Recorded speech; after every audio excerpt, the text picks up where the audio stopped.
Iya, Pak. Jadi cancel.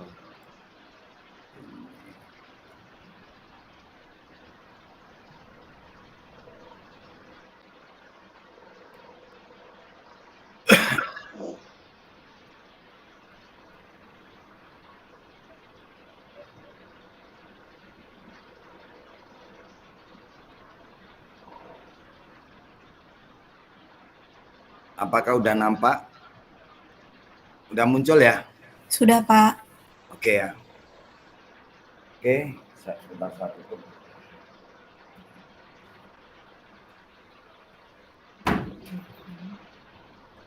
Oke. Jadi kemarin kita bicara tentang kenapa sih kemarin kan terakhir kita bicara strategi terkait dengan apa itu gimana sih akuntansi manajemen lanjut ke depannya itu kan. Nah, terus kita coba tetap kita ulang karena ini merupakan bagian dari silabus ya. Jadi pemahaman kenapa keterbatasan penentuan harga pokok produk secara tradisional dan dampaknya pengambilan keputusan gini. Perusahaan itu pada dasarnya jangan sampai dia setting atau penentuan harga pokok produknya itu salah karena mereka produksinya bukan kayak perusahaan yang sifatnya kecil, UMKM dan sebagainya kan gitu. Jadi begitu settingnya salah, maka akan mengakibatkan penentuannya itu tidak tepat. Baik penentuan harga pokoknya. Begitu penentuan harga pokoknya tidak tepat, maka akan berakibat masih ada yang joinnya.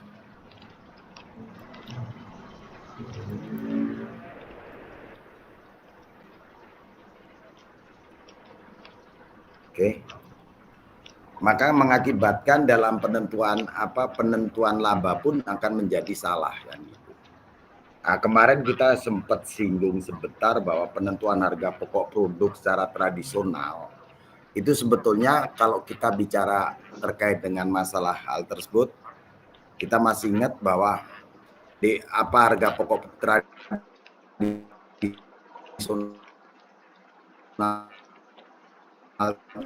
pokok produk itu paling enggak di benak kita, kalau Anda pernah belajar akuntansi manajemen itu pasti ada 3 komponen biaya.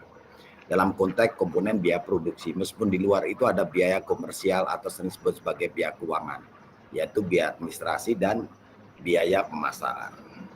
Terkait dengan penentuan harga pokok produk tradisional ini dalam hal biaya bahan baku dan biaya tenaga kerja langsung, saya selalu ngomong bahwa itu merupakan prime cost atau biaya utama kalau orang bilang. Karena kalau kita bicara biaya produksi, baik biaya bahan baku maupun tenaga kerja itu related dengan apa yang mau diproduk atau mau yang dicipta atau mau dihasilkan. Berarti artinya tidak begitu kompleks atau tidak begitu sulit untuk ditrace atau ditelusuri biaya tersebut. Hanya problemnya begitu kita masuk ke overhead pabrik, biaya overhead pabrik itu kan biaya yang tidak langsung terlibat dalam pembentukan produk, baik itu sifatnya produk yang outputnya jasa maupun produk yang outputnya memang bentuk-bentuk produk manufaktur. Kenapa bisa demikian? Karena dia menggunakan estimasi dalam penentuan tarif. Minggu kemarin saya sempat singgung kenapa, misalnya contoh ya kan. Satu produk A ini dihasilkan di mana dalam menghasilkan produk tersebut elemen biaya bahan baku, tenaga kerja sama obat pabrik itu masing-masing dalam pengelolaan. Misal produk A ini bisa dihasilkan melalui 3 departemen nih. Pertama departemen 1, mungkin departemen 1 itu terkait dengan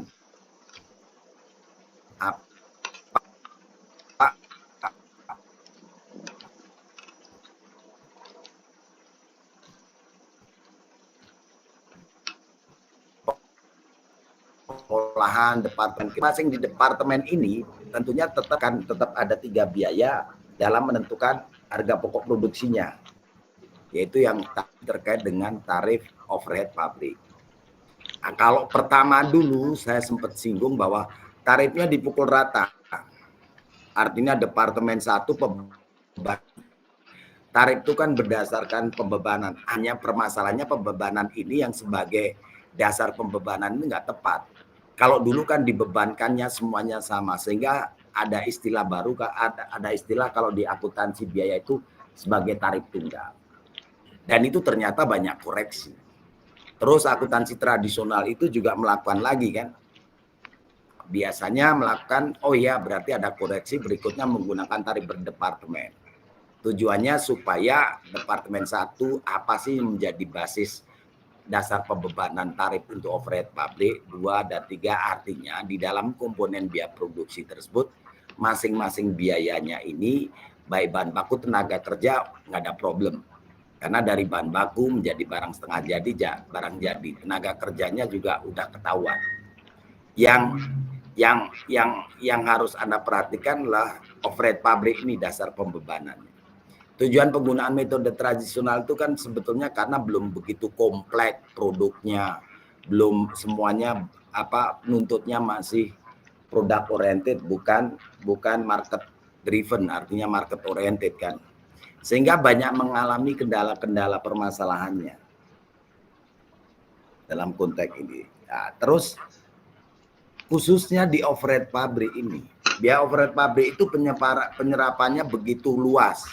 Kadang-kadang misal contoh konkret, logikanya kan gini. Anda misalnya sewa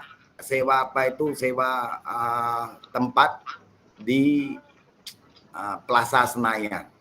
Anda di situ punya booth atau punya corner atau punya tempat, tapi kan Anda sewanya kan nggak dalam satu lantai gitu loh. Yang Anda akan hitung, Anda bebankan adalah di tempat tersebut gitu loh. Kadang-kadang pertimbangan tersebut menjadi tidak pas untuk overhead pabrik, termasuk pembagian biaya overhead pabrik berdasarkan volume gitu. Berdasarkan volume itu kan kita selalu ingat bahwa di trace, kalau ada masuk lagi nih.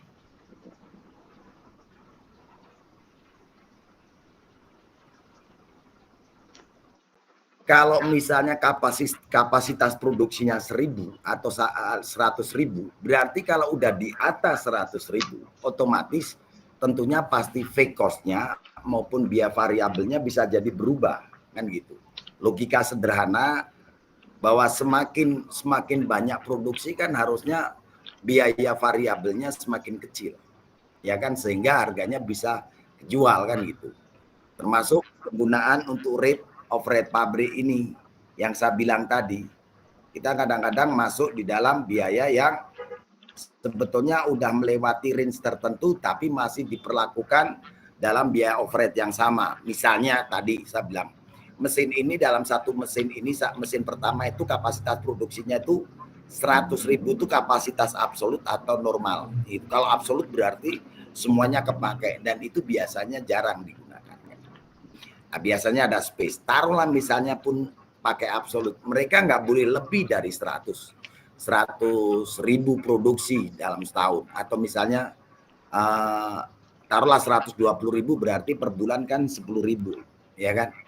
Kalau dia lebih, otomatis overhead pabriknya ini biaya tetapnya ini menjadi nggak pas, kan gitu.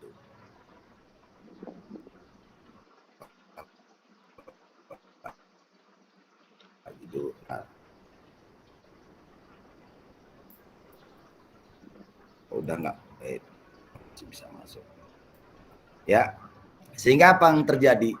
Karena tadi itu pendekatannya menggunakan tradisional, ada distorsi biaya overhead terkait dengan 3 elemen biaya produksi tersebut. Distorsinya itu bisa, biayanya itu bisa naik atau bisa turun. Belum lagi kalau kita memperhitungkan kompleksitas produk, ya kan? Produk kalau yang diproduk cuma satu single produk nggak masalah, tapi perusahaan biasanya kan ada turunan-turunannya. Nah, ini yang mengakibatkan keterbatasan dari kalau kita menggunakan sistem tradisional tadi. Kurang lebih seperti itu. Oke.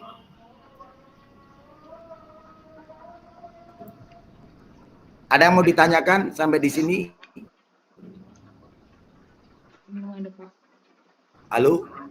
Atau sementara cukup? Lanjut. Cukup, Pak. Lanjut. Saya lanjut ya. Oke. Terus, impact-nya apa? Ya otomatis karena pendekatan tradisional itu tidak bisa mengcapture, tidak bisa menghadapi kondisi yang semakin kompleksitas perusahaan terkait bagaimana produksinya itu bukan hanya cuma satu produk, tapi lebih banyak produknya, meskipun nggak banyak, tapi heterogenitasnya atau jenis produknya itu sangat berbeda. Mungkin treatmentnya jadi behavior, perilaku biaya untuk biaya variabel maupun fixed cost-nya menjadi tidak sama. Kalau dipukul rata apa yang terjadi? Berarti bisa jadi HPP-nya itu sebetulnya faktanya bisa undervalue atau overvalue. Artinya nilainya bisa tidak sebenarnya kan. Realnya nggak seperti itu. Sehingga apa? Kalau untuk decision making, manajer mengambil keputusan menjadi salah kan. Terus yang kedua apa? Itu digoleki gitu. Hah? Takon itu sih takon gue. Sapa ono sing takon. Ya. Jadi efisiensi produksi menjadi menurun karena apa? Karena tadi banyak terjadi redundant, ya kan? Terus penempatannya tidak tepat sehingga untuk mengukur efisiensi dan efektivitas sesuai dengan tujuan akuntansi manajemen menjadi tidak pas. Karena kembali lagi, ya kan? Karena ketidakcukupan dalam mengidentifikasi produk yang paling menguntungkan. Jadi nggak bisa baca. Karena kalau pendekatan tradisional ya ibaratnya ginilah. Kalau kita analogikan, kita mau melakukan, kita mau mengoperasikan satu aplikasi, di mana aplikasi ini mempunyai syarat minimal harus dijalani dengan, misalnya kalau komputer menggunakan Pentium 5, sedangkan kapasitas kita cuma Pentium 3. Nah, itu kan pasti nggak bisa berjalan dengan baik kan gitu. Kurang lebih seperti itu. Dengan adanya itu seperti yang kemarin saya bilangkan, berarti untuk approach-nya atau pendekatannya menjadi berbeda. Karena pada dasarnya cost atau biaya itu muncul karena memang adanya aktivitas, bukan biaya itu ada karena memang udah disediakan. Dalam database-nya itu udah ada slotnya, bukan seperti itu, ya kan? Terutama terkait apa? Kalau pengambilan keputusan, perilaku biaya khususnya biaya variabel itu menjadi sangat signifikan. Karena itu yang bisa dimitigasi atau direduksi cost-nya. Kalau fake cost mungkin enggak. Tapi fake cost apapun ceritanya, kalau kita bicara present to future terkait dengan risk, maka ini menjadi penting. Kalau kira-kira nggak bisa cover, analoginya gini. Anda mau ngitung suatu project, tapi NPV-nya 0. Ngapain? Apalagi invest. Kapitalnya butuh gede kan, modalnya butuh gede. Mendingan saya nggak usah kerjain. Capek-capek saya kerja cuma nggak untung, nggak rugi. Ngapain? Cuma kondisinya break even point. Sehingga keunggulan activity based costing dibanding dengan metode tradisional, karena dia benar-benar melihat perilaku biaya berdasarkan aktivitas. Ya kan? Seperti yang pernah saya singgung di kelas bahwa ini sama-sama kerja di dalam satu perusahaan bank, ya kan? Sama-sama posisinya gampangannya sama-sama posisi di staff. Tapi tunjangan kinerjanya kenapa ya karyawan si A lebih baik daripada karyawan si B? Ternyata setelah dilihat, oh iya karyawan B dalam 1 bulan pernah nggak masuk sekali atau 2 kali, ya kan? Terus karyawan si A ini masuk terus gitu. Dalam setiap pekerjaan karyawan B itu nggak pernah kecapai sampai 100%. Maksimal mungkin 90 dan average rata-rata mungkin 75 sampai 80. Sedangkan karyawan A yang tadi yang bagus itu minimal dia kapasitas siap kerjaan itu 90% selesai.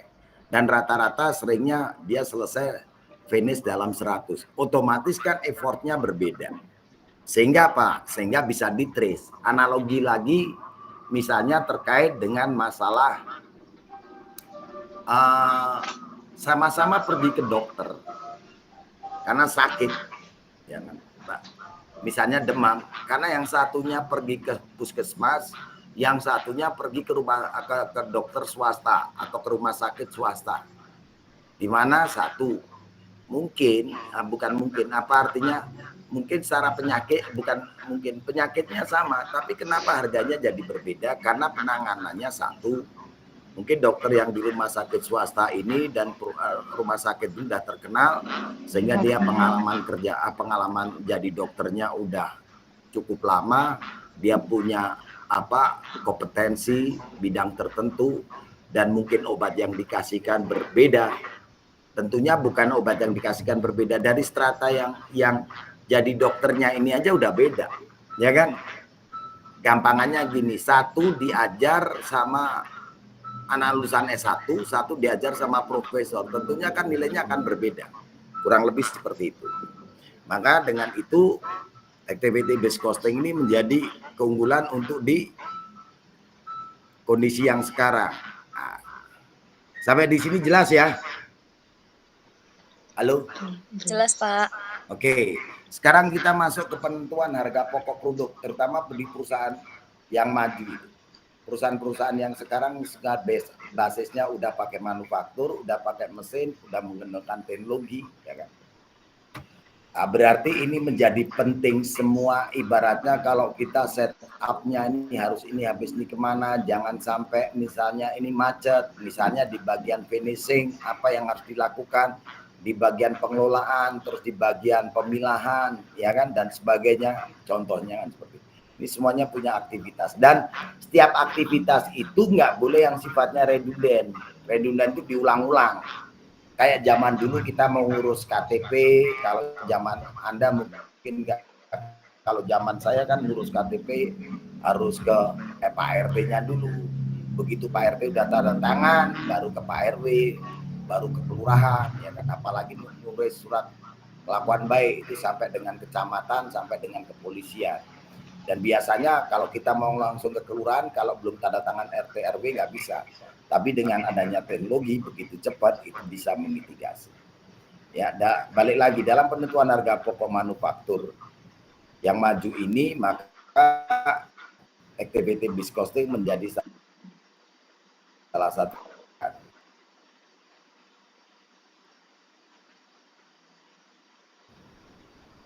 Sekarang kalau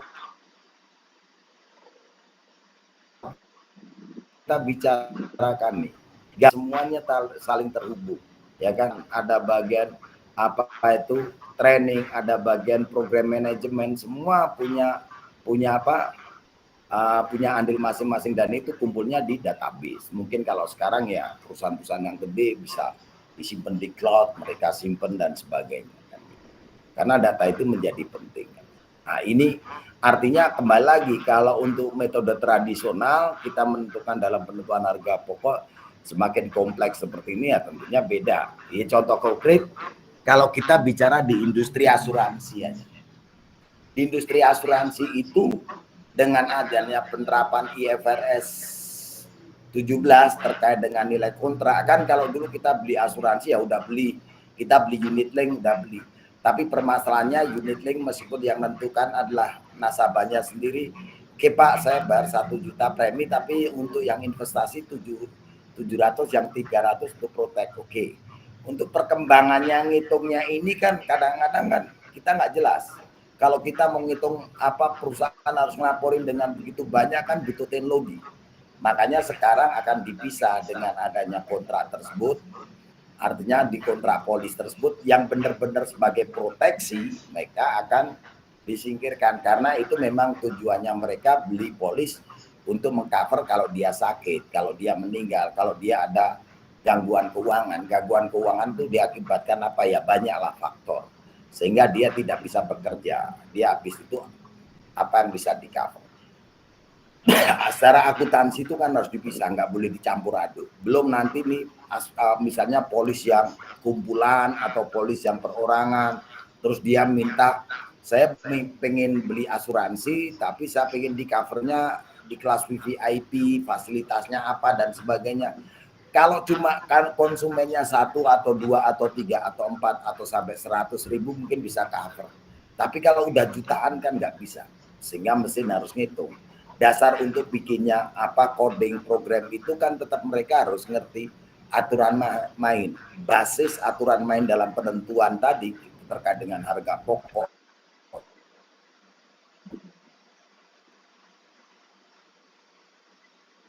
dan sebagainya. Untuk tentuan harga pokok produksinya apa, terus markup-nya harus berapa, ya kan? Kalau kita harus untung berapa, apakah untung kita itu produk yang kita jual itu bisa bersaing atau enggak? Karena kembali lagi, di zaman sekarang seperti yang kemarin saya singgung, itu harus ada namanya market driven kan. Jadi memang kita mau lihat pasar tuh maunya apa kan gitu.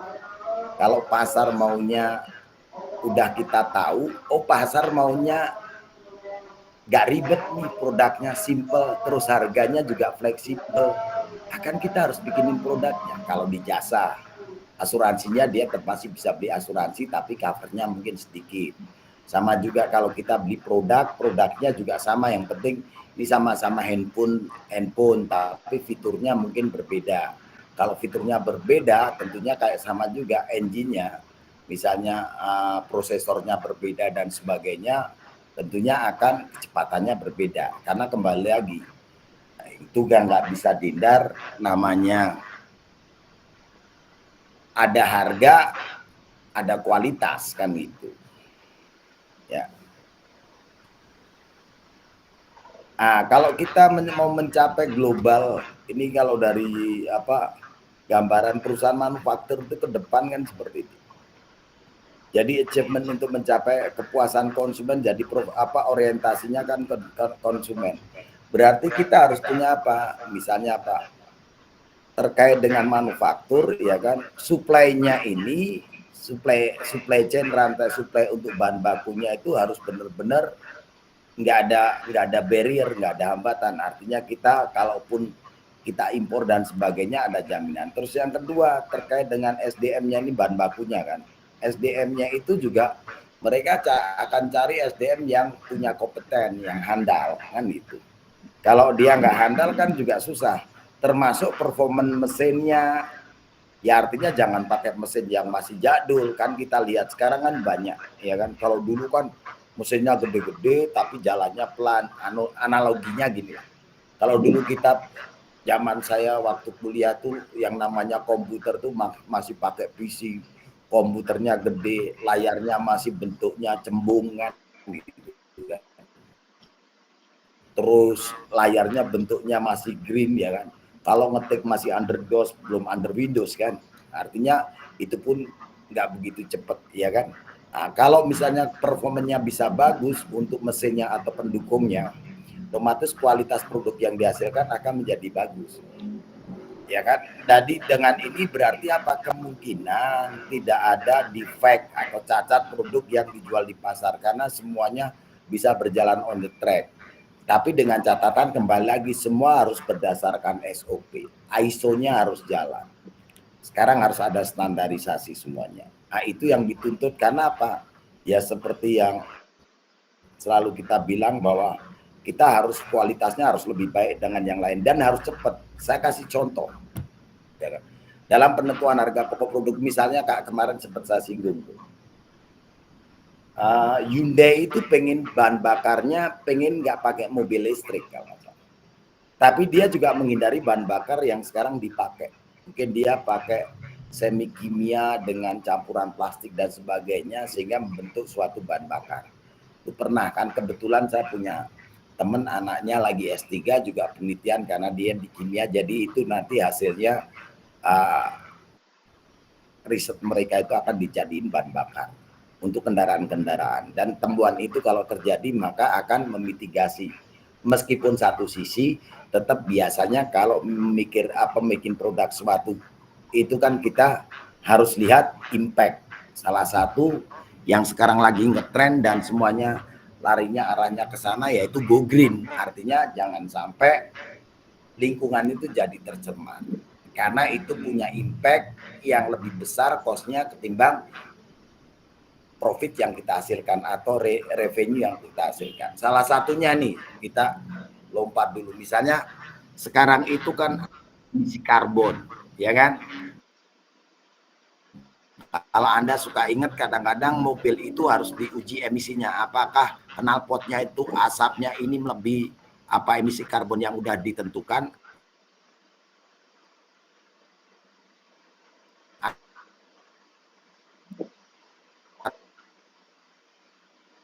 atau berkurang, mobil itu nggak boleh jalan. Termasuk di industri asuransi nih, ya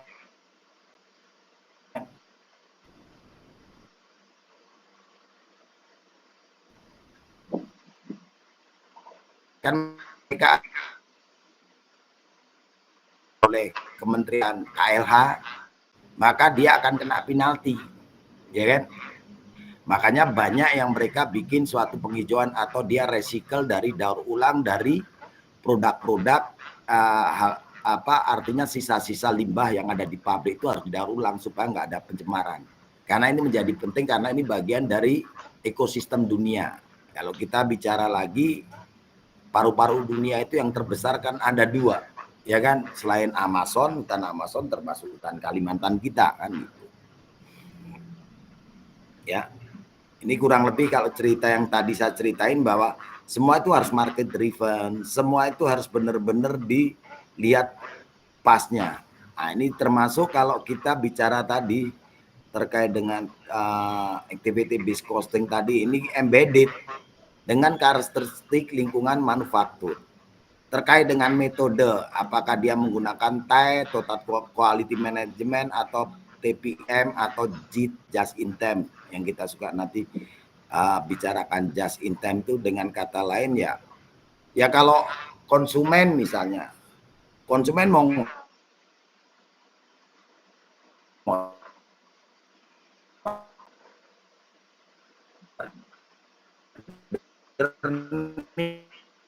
maksimal ya memang 100 di top cacat, nggak ada defeknya, otomatis kan itu kan jadi bahan baku yang artinya jadi bahan sisa, ya kan? Dan itu kan pemborosan, misalnya terkait gitu. Jadi fokusnya pada level pelayanan. Terus kalau kita bicara tentang TPM, total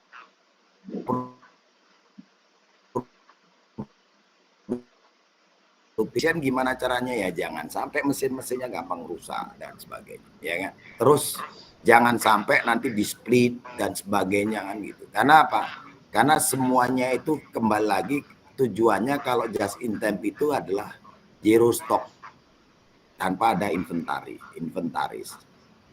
Kalau misalnya total quality control ya jangan sampai ada produk yang rusak. Artinya produk dihasilkan 100, bahan baku input untuk produk 100, outputnya juga harus 100.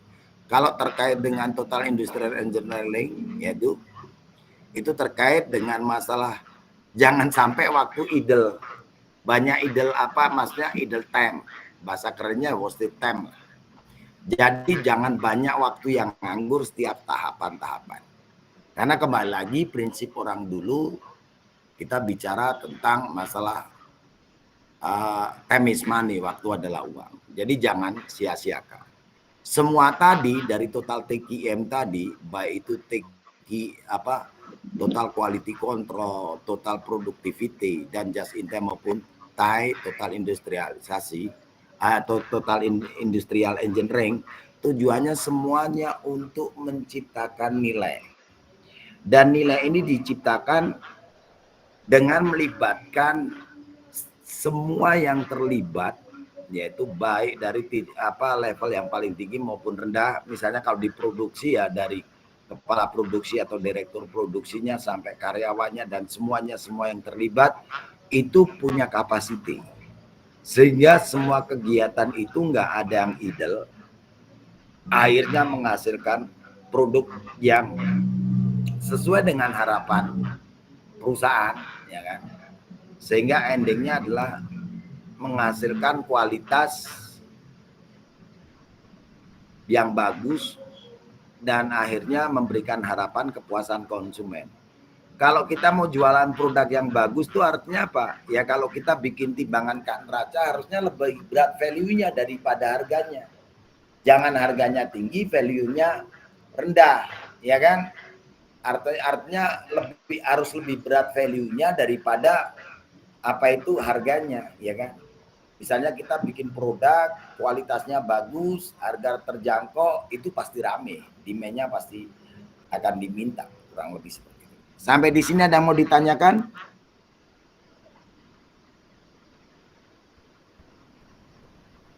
Halo? Belum ada, Pak. Belum ada, Pak. Belum ada. Nabila, Adinda, terus siapa lagi nih? Ajeng, ada mau tanya? Fadlan?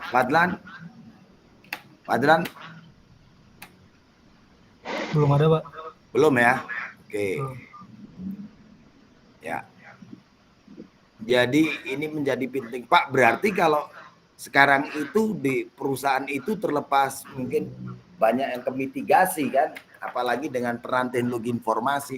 Pak, kalau ada peran teknologi informasi, apakah penentuan activity based costing tetap dipakai? Ya dipakai, karena based on-nya memang mereka menggunakan teknologi informasi, atau dengan kata lain mengurangi yang sifatnya manual kan gitu. Teknologi informasi itu selalu saya bilang ibaratnya gini, Anda mau ngitung pakai manual boleh, pakai kalkulator kan boleh. Nah, kalkulator itu kan tool, ya kan? Anda komunikasi bisa ngobrol langsung kan gitu. Tapi bagi yang nggak bisa kan, untuk ngobrol langsung mungkin suaranya lagi nggak bisa dan sebagainya, kan bisa menggunakan chat. Ya kan? Nah, jadi itu semua jangan dibalik konsepnya. Teknologi informasi sehebat apapun juga, itu tetap tergantung visibility tadi atau user, orang yang jelasin, yang jalanin. Kalau dia nggak pakai ya percuma. Sama juga Anda beli suatu teknologi yang begitu hebat untuk investasi di perusahaan Anda, tapi Anda nggak optimalkan. Jadi ada beberapa fitur yang nganggur. Ya percuma. Artinya Anda investasi nggak digunakan optimal, kan sayang. Karena kembali lagi teknologi itu semuanya itu pasti umurnya cepat, ya kan? Kalau kita nggak gunain, berarti ada waktu yang terbuang sehingga ada berapa nilai yang hilang karena kita nggak melakukan kesempatan tersebut, kurang lebih seperti itu. Ya, perbedaan ini tadi kita bilang, kalau kita gambarkan activity based costing dengan tradisional, ya kan, sumber biaya sama-sama sumber biaya, direct sama allocation. Nah, ini kembali lagi, kalau di sini kan cost nya itu langsung drop, ditentukan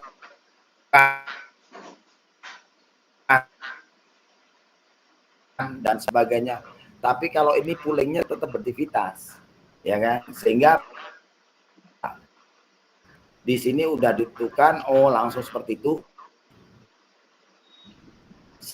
Siapa yang memicu biaya tersebut? Overhead pabrik atau enggak? Kalau enggak ya jangan, kan gitu.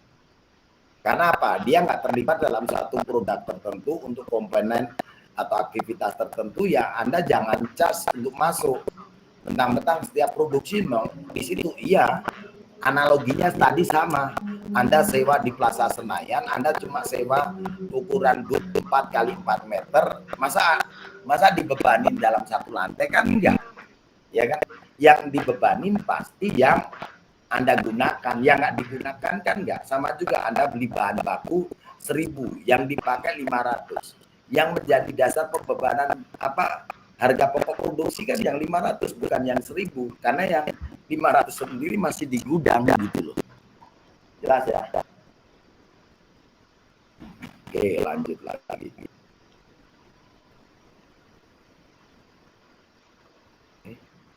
Jalan.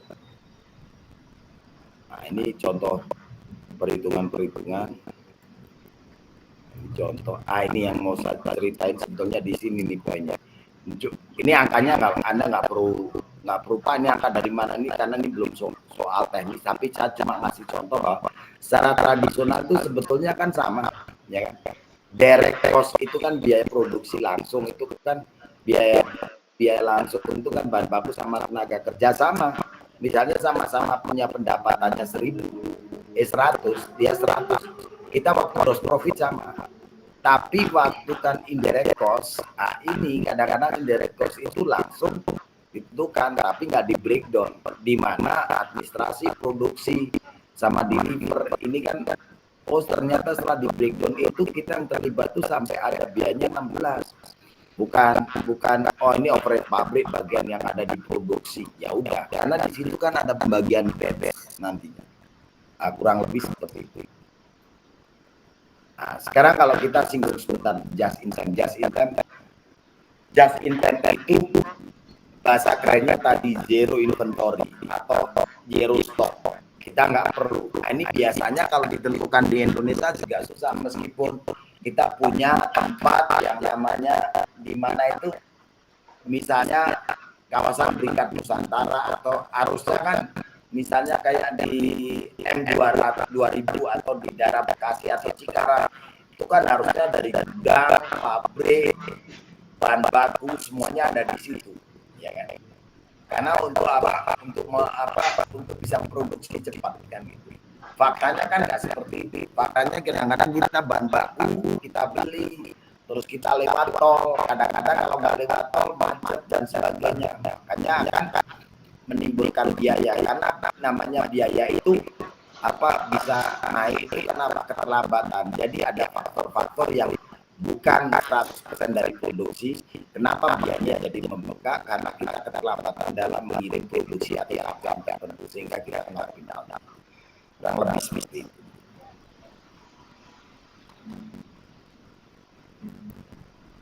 Nah, ini kalau perbedaan dengan yang tradisional kan sama-sama dia sistemnya tuh terus didorong melalui, tapi persediaannya kalau di dalam sistem inventory menjadi tidak signifikan ya, karena dia menginginkan idealisnya zero inventory, meskipun zero inventory itu stok kosong tuh ya nggak mungkin apanya, tapi paling nggak menjadi bukan suatu yang signifikan. Tapi kalau secara tradisional signifikan, karena dia nitok dulu. Padahal dengan nitok secara logika berarti kan dia butuh place tempat warehouse. Apalagi barang-barang ini ditaruh di situ. Kedua, barang ini mudah gampang rusak enggak. Terus barang ini kalau banyak, barang ini punya nilai yang meskipun itu bahan baku, artinya ada berapa kos yang lemlat, yang embedded, yang harusnya tidak dikeluarkan menjadi dikeluarkan. Karena untuk metode tradisional inventory menjadi penting. Anda masih ingat kan kalau di pelajaran manajemen produksi apa itu kan sudah ada ekonomi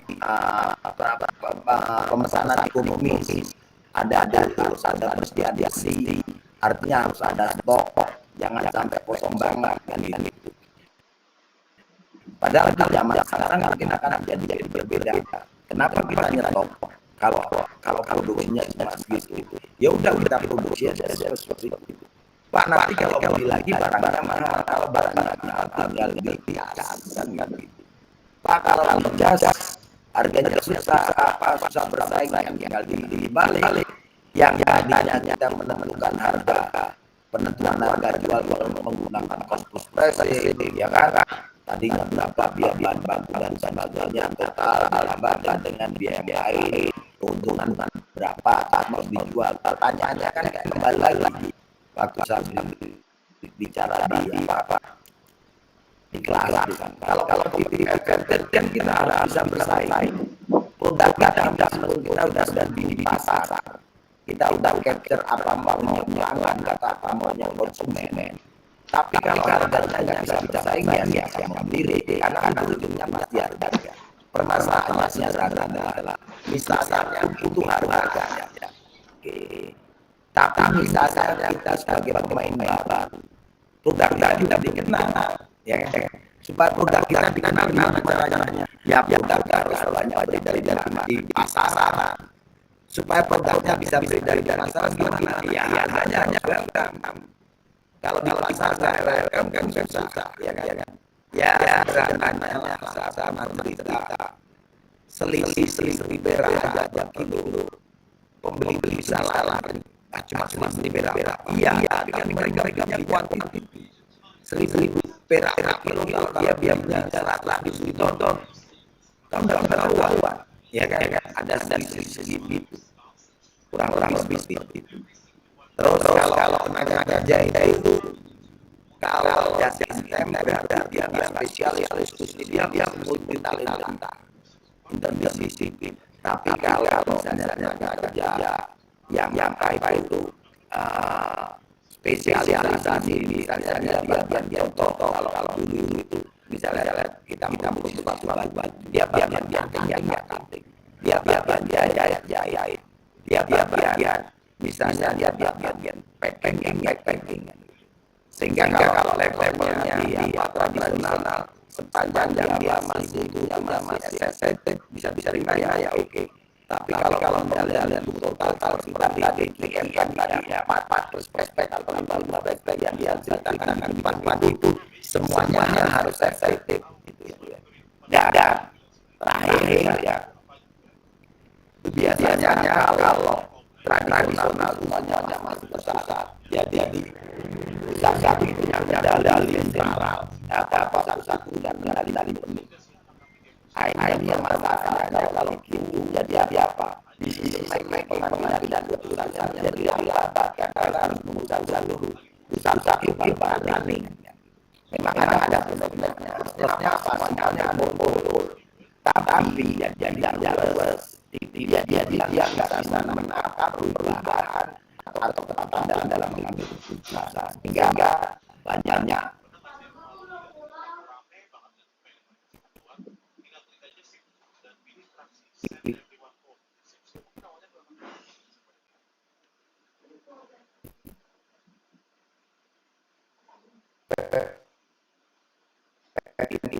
kan halo